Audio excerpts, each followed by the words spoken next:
paz de Deus a todos, Leão CCB aqui. Primeiramente quero agradecer a todos os inscritos no canal. Peço que compartilhe esse vídeo em suas redes sociais e nos ajude aí a compartilhar esse conteúdo. Esse vídeo faz parte da playlist em que estamos analisando falas e pregações do pastor Paulo Júnior. Em nenhum momento aqui queremos atacar a pessoa do pastor Paulo Júnior ou qualquer aspecto relacionado à sua vida pessoal, ok?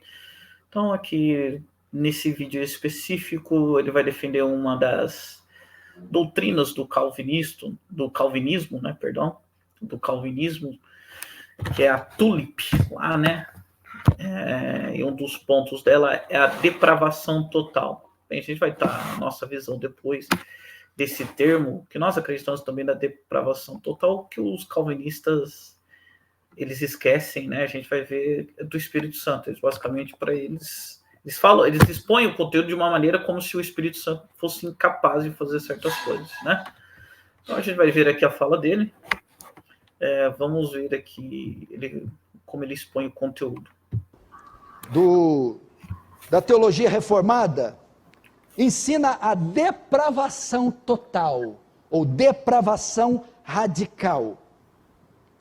Os teólogos responderam à primeira afirmação da remonstrância dizendo: o homem foi totalmente afetado pelo pecado, de forma que o seu livre-arbítrio foi comprometido. O homem não foi parcialmente corrompido com a queda, parcialmente depravado, parcialmente afetado. O homem foi completamente afetado, radicalmente afetado, de modo que ele não tem livre escolha. Todos os aspectos de sua vida, ensina esse postulado, estão afetados, seu pensamento, seu olhar, suas palavras, seus sentimentos, suas emoções, seu corpo. Não há área, não há faculdade da vida humana que não foi afetada pela queda. Todas as áreas se corromperam, de modo que o homem está morto. É o que Efésios 2 diz, e é o que Deus disse para Adão: se comer dessa árvore, você vai se machucar.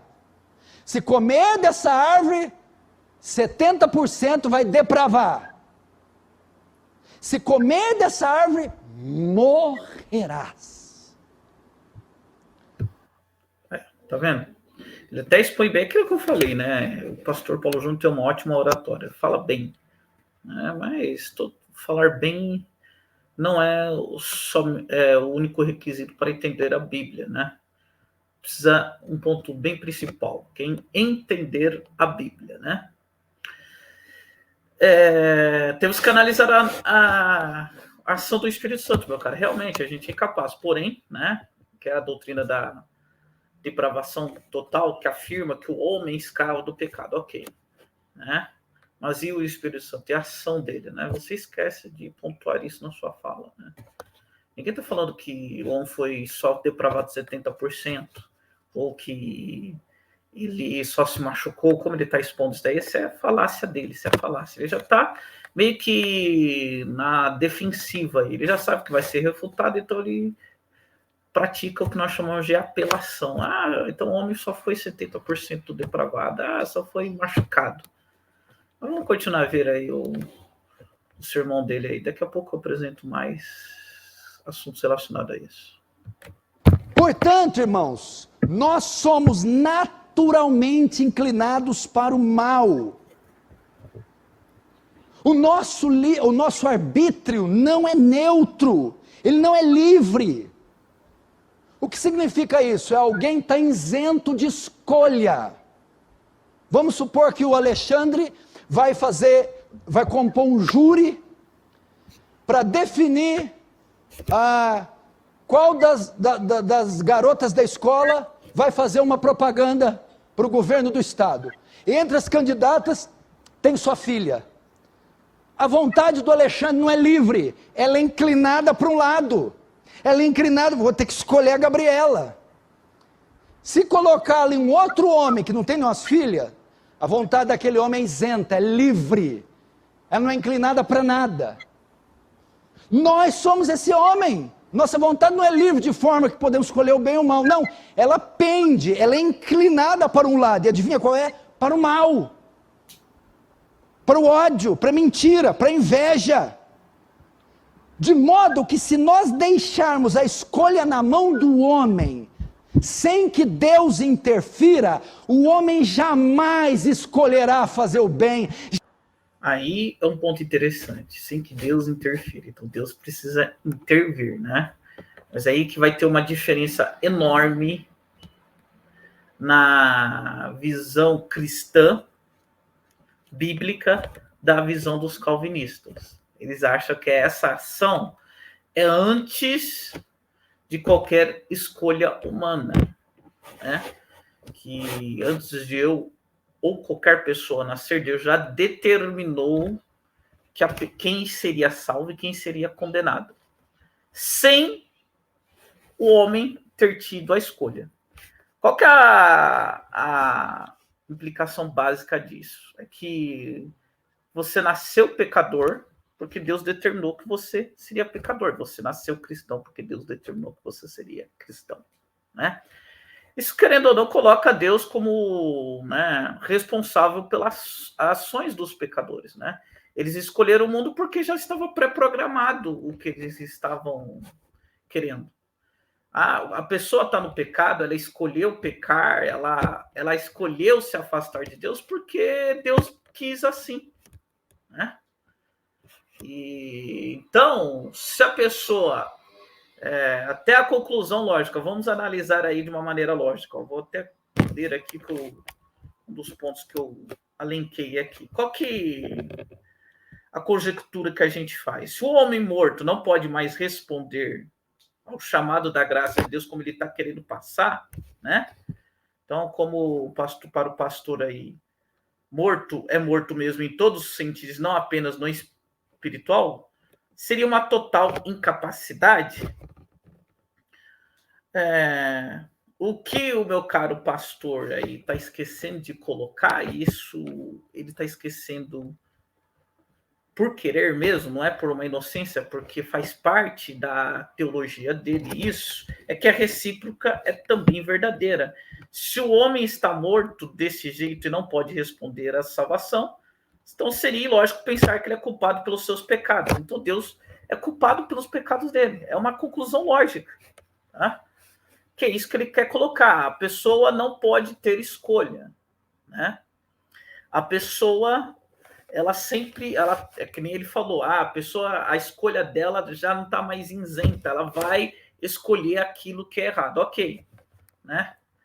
Então Deus vai lá, de acordo com eles, qual que é a solução dos calvinistas? Deus vai lá, antes da pessoa sequer fazer qualquer escolha, ele vai predestinar um para o céu e outro para o inferno, né? Um joguinho. É quase que um joguinho, né? Esse daqui vai para o céu, aquele ali vai para o inferno. É assim. Basicamente é assim que Deus predestina. Então, quem está no pecado, basicamente só está fazendo aquilo que ele já está predestinado a fazer, né? Não é culpa dele. Ele não é culpado pelo pecado que ele faz, né? Ele está fazendo o que ele foi determinado por Deus para fazer. Então, quem que é o responsável pelo pecado dele? Pelas imundícias que ele pratica? É Deus. Olha só a conclusão que eles chegam, né? Totalmente diferente do que a gente vai defender aqui, mas essa é a visão dele. Ó, Deus, ele está querendo definir isso, tá? Deus vai determinar, tá, a pessoa, como ele não pode fazer uma escolha, como o homem não pode escolher, então Deus vai fazer essa escolha por ele. Então Deus vai falar, ó, eu vou escolher você e o outro, eu vou determinar ele para o inferno. Pronto, é isso. Então, se a pessoa está errando, está pecando, está fazendo tudo que é tipo de coisa errada, a culpa é divina, porque Deus determinou que aquilo ali acontecesse. Então, ela está basicamente, né, fazendo aquilo que Deus determinou ela fazer. Você coloca Deus como responsável pelo pecado daquela pessoa, o que é um absurdo. Tá vendo como essa teologia calvinista... Peraí, tinha uma brecada aí. Tá vendo como essa teologia calvinista é meio que um absurdo? Vamos continuar ouvindo aí o que ele está falando. Vamos ver se vai. Jamais escolherá a verdade, jamais escolherá Deus, porque a vontade do homem está cativa a um lado, ao pecado, ao mal. Ela não é livre, ela foi corrompida. O homem, nesse sentido, sempre fará escolhas contrárias à vontade de Deus. O homem, por causa do que aconteceu no Éden, ele não quer Deus, não ama Deus, e pior, ele não pode querer Deus. A queda fez isso com ele, afetou de tal maneira que ele não pode querer Deus. Nem quer a salvação, não pode querer a salvação, jamais vai querer a salvação à parte de Deus. Escute essa frase. Se Deus deixasse a escolha para a salvação na mão do homem, ninguém seria salvo. Ninguém seria salvo.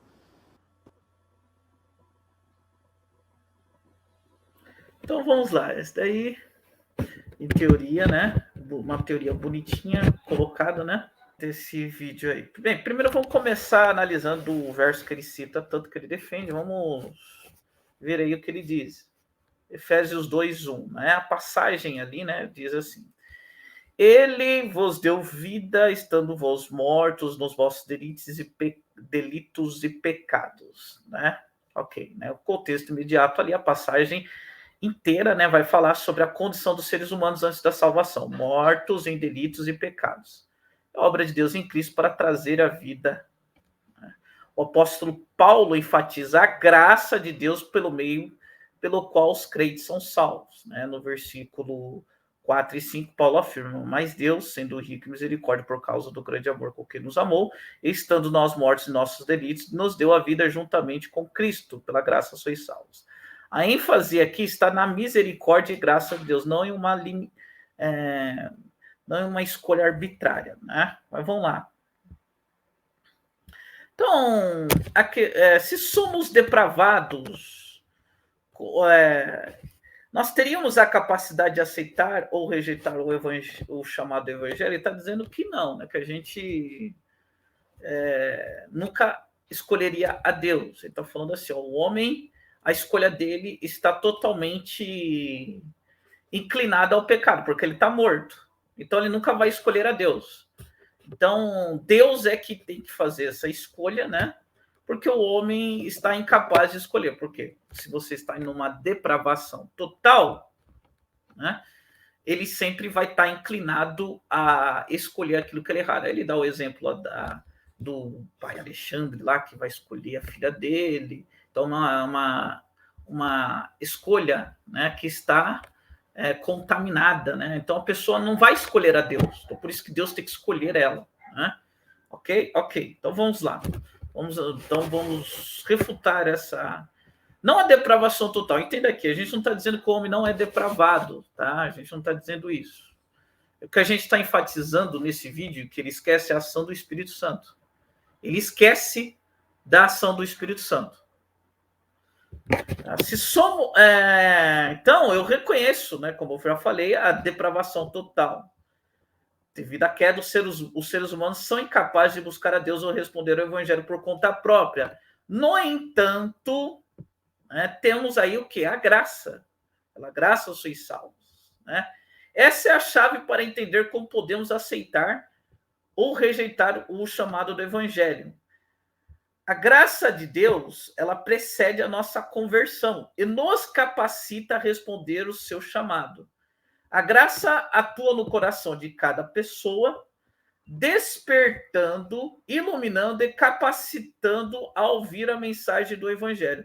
Então, embora nós sejamos depravados, incapazes de buscar a Deus por nós mesmos, a graça remove essa incapacidade, tornando-nos capazes de escolher livremente entre aceitar ou rejeitar a salvação oferecida. Entendeu, meu caro?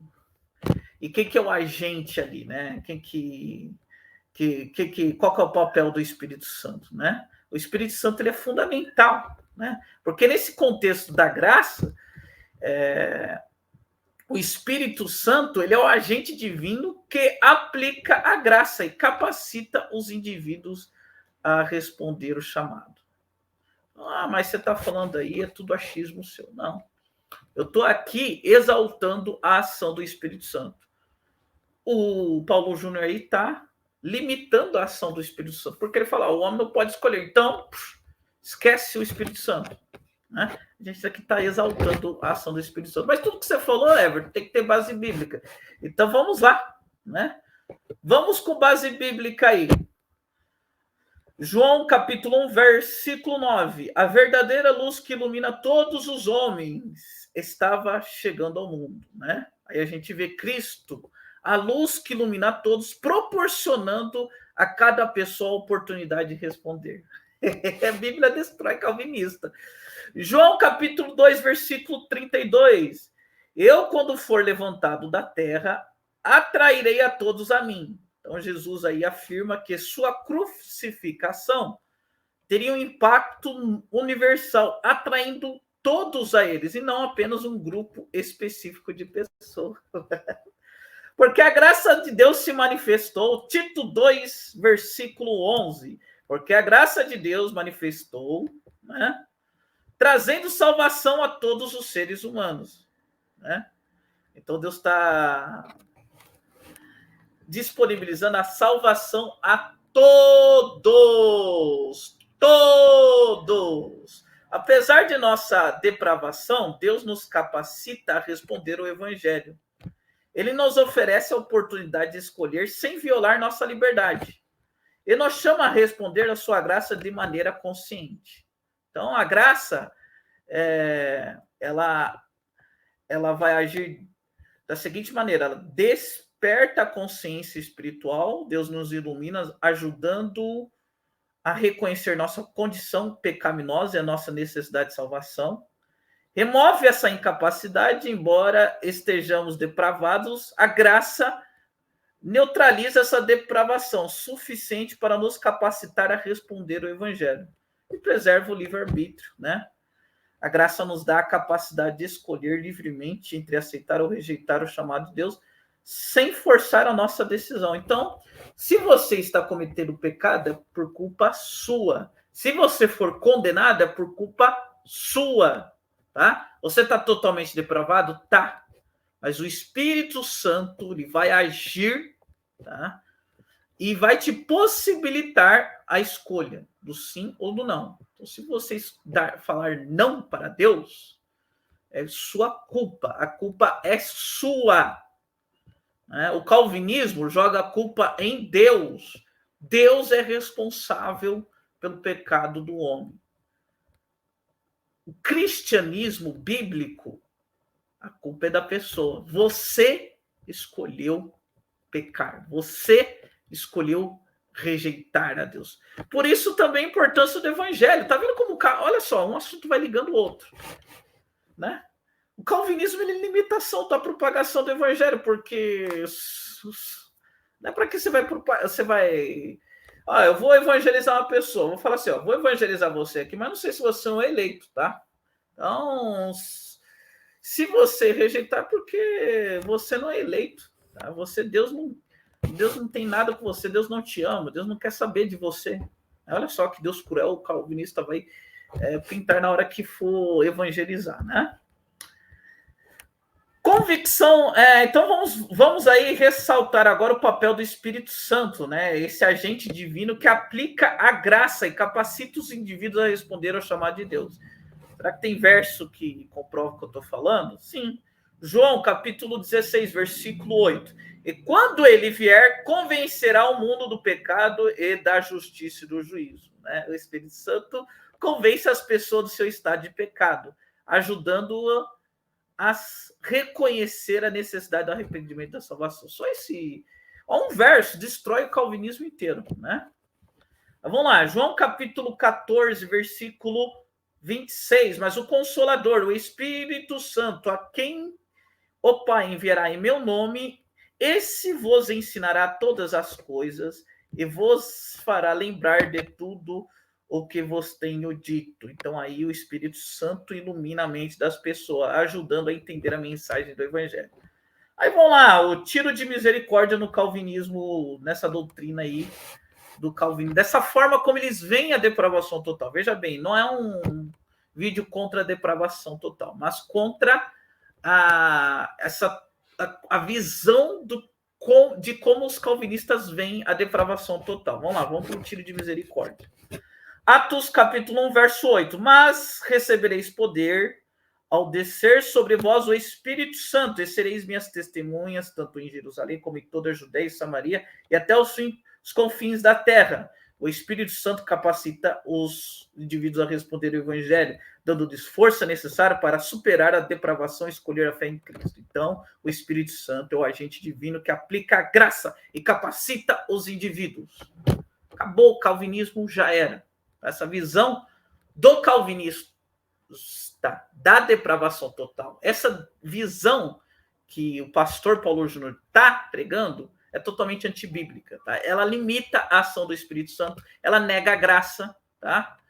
Então, desculpe, meu caro pastor Paulo Júnior, você está pregando algo que não é cristão, algo que não é bíblico. Eu prefiro ficar com a Bíblia e prefiro ficar com o cristianismo. Que Deus abençoe vocês, Deus abençoe a todos e até a próxima.